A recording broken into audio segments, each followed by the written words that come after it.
Good morning. I'm Stephena Hurrell, and I'm going to briefly explain how we can use light structural dynamics to calculate ancient gravity. These results indicate that ancient life lived on a reduced gravity Earth and also supports the geological evidence for an increasing mass expanding Earth. My initial thoughts about ancient life's gravity began in 1987. Dinosaurs have been a source of wonder and fascination since they were first discovered, and a large part of this fascination is their gigantic size. They were the largest land animals ever to live, with most average-sized dinosaurs dwarfing the largest land animals of today. This large size naturally leads to the obvious question: why were the dinosaurs so big? Here's the Berlin Brachiosaurus. You can see me standing in front of its skeleton, and this gives an impression of the scale of this immense creature. The neck bones of a smaller dinosaur, Diplodocus, can also be seen on the right of the photograph. Here's the skeleton and outline of Diplodocus and the Indian elephant, both drawn to the same scale. Diplodocus stood 3.8 meters tall at the hips. The Indian elephant is only 3.1 meters head height. Carnivorous dinosaurs, such as Tyrannosaurus rex, were also gigantic. They were comparable with elephants in size, but seem to have led a much more active lifestyle than any elephant. The gigantic size of dinosaurs is obvious, but why were the dinosaurs so huge? Why don't present-day animals grow to the immense proportions of the dinosaurs? Scale effects provide part of the answer. Consider these two boxes. A seemingly simple question is, how much bigger is the larger box than the smaller one? But consider the question in more detail. If the boxes are measured by the length of their sides, their linear dimensions, the larger box is twice the scale of the smaller box. The area of the larger box is 4 times the scale of the smaller box.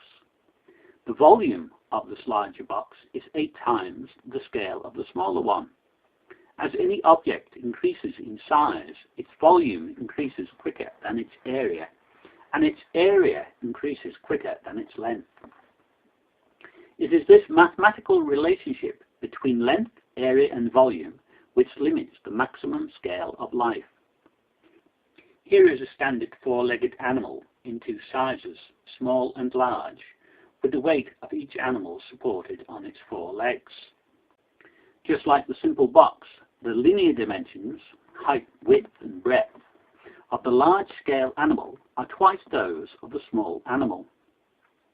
The volume and weight of the large animal is 8 times the small animal, but the legs of the large animal are only 4 times the area and strength of the small animal.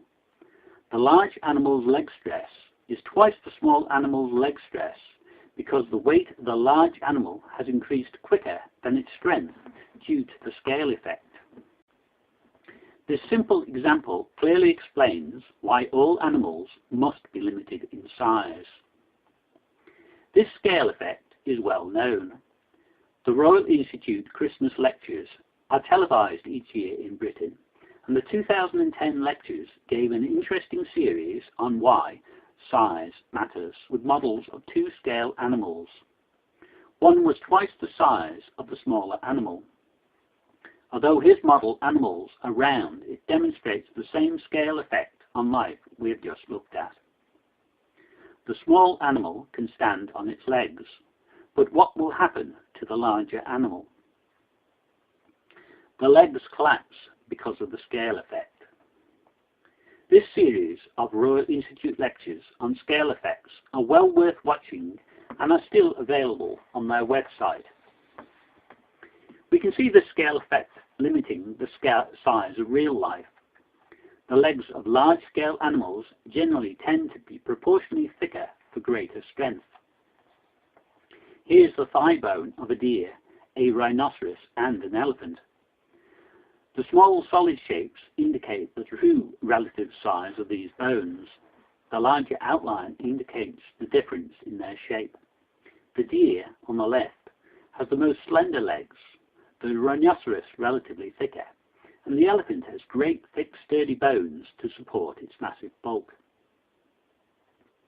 Plants are also affected by their scale. Small flowers rely on the hydrostatic pressure of water within their cells for rigidity. By blowing out their cells with water, they form solid structures that can stand erect. The hydrostatic pressure system is adequate to maintain the rigidity of small plants, but as plants grow larger, their weight increases faster than their structural strength. To cope with the greater stress, larger plants have developed special high-strength tissue we know as wood. The wood fibers of a plant have the sole function of keeping the plant rigid. What limits the scale of today's life? The factor which limits the scale of today's life is a combination of these scale effects and gravity. It is gravity which gives all animals weight and so limits their maximum size. But what happens in a reduced gravity? Here are our standard animals once again. The two animals are exactly the same shape, and the larger one is twice the linear scale of the smaller animal. But the larger animal is now in a reduced gravity of 1/2. So the larger animal would only be 4 times as heavy as the smaller one. Both animals have the same leg stress because of this difference in gravity. We have effectively shifted the relative scale of life towards a larger size by placing it in a reduced gravity. For a particular form of life, the linear scale of land-based life is inversely proportional to the strength of the gravitational field. This can be represented in a formula where SR is the scale of land-based life relative to today's land-based life, and GR is gravity relative to today's gravity. Today, there is a whole range of life limited in scale because they live in our present gravity. If gravity was half its present value, then the relative scale of life would be twice its present size. If gravity was less on the ancient Earth, we would expect life to be larger, and this is exactly what we see. A lower gravitational field would allow the scale of all land-based life to become larger, and this illustrates how the immense size of the largest dinosaurs would have been a natural result of a reduced surface gravity on the ancient Earth. The force of ancient gravity can be estimated from ancient life using a number of different methods, including the relative scale of ancient life compared to present-day life, ancient life's bone strength, its muscle strength, ligament strength, and its blood pressure. In the Upper Carnivorous, 340 to 280 million years ago, numerous giants existed. Ancient dragonflies were much larger than any present-day species, possibly up to 76 centimeters across the wingspan. A life-size reconstruction of a giant dragonfly by Werner Krauss clearly demonstrates the impressive scale of this ancient creature. Fossils of giant horsetail plants are much larger than their present relatives. One of the largest known invertebrates was a giant millipede, which is reconstructed here as a life-size model. Dinosaurs' muscles and flesh have hardly ever been fossilized, but the forces in the neck ligaments of at least one of the sauropods, Diplodocus, from the Upper Jurassic of about 150 million years ago, can be calculated from the shape of the bones which held the ligament. The neck bones of these dinosaurs are V-shaped to contain the ligament, helping to raise and lower their heads. By calculating the force that this neck ligament was likely to exert, and by estimating the volume of the neck and head, it is possible to estimate the force of gravity when these animals were alive. Dynamically similar life can be compared. Triceratops was similar in appearance to a present-day rhinoceros, with the most notable difference being that Triceratops had 3 massive horns on its head and it was much larger.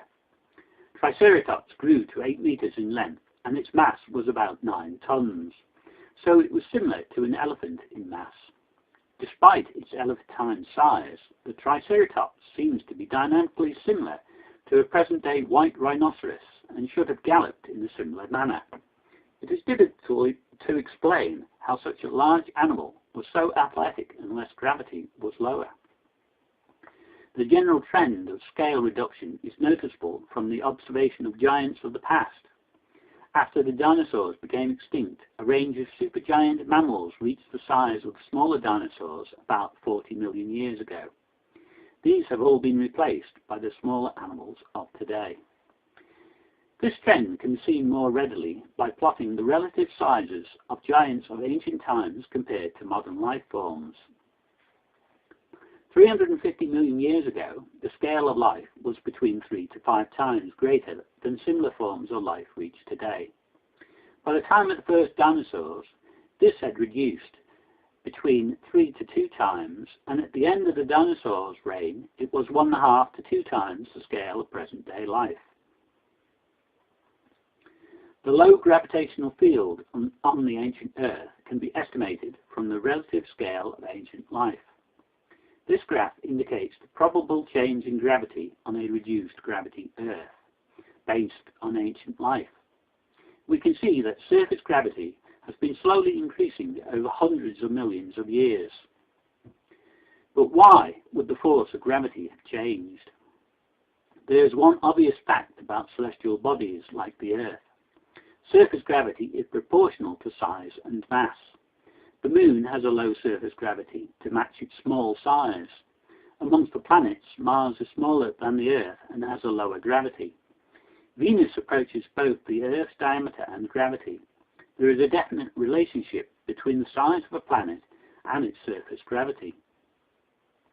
Based on the relative scale of ancient life, when the dinosaurs roamed the Earth, it was about 1/2 the diameter it is now. Since that time, the Earth has increased in its diameter, mass and surface gravity, reducing the relative size of life as gravity increased. This ancient reduced gravity Earth is remarkably similar to the geological evidence for an expanding Earth.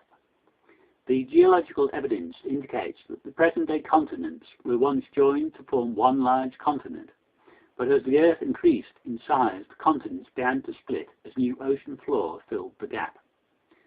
These are my own reconstructions I produced in the early 1990s, but they are remarkably similar to other reconstructions we have seen at this conference. These expanding Earth reconstructions, based on geological evidence, can be used to estimate the size of the Earth in the past. Assuming that the Earth has increased in mass to produce the expansion indicates that gravity has increased over time. This is an increasing mass expanding Earth. The variation in gravity was predicted from the scale of ancient life, and the variation in gravity predicted from an increasing mass expanding Earth is comparable with this gravity variation. There are therefore two completely independent lines of reasoning which indicate that the Earth has expanded in size and mass to increase its gravity. All these concepts are covered in much more detail in my book Dinosaurs and the Expanding Earth, which is now widely available as a 3rd edition. Thank you for listening.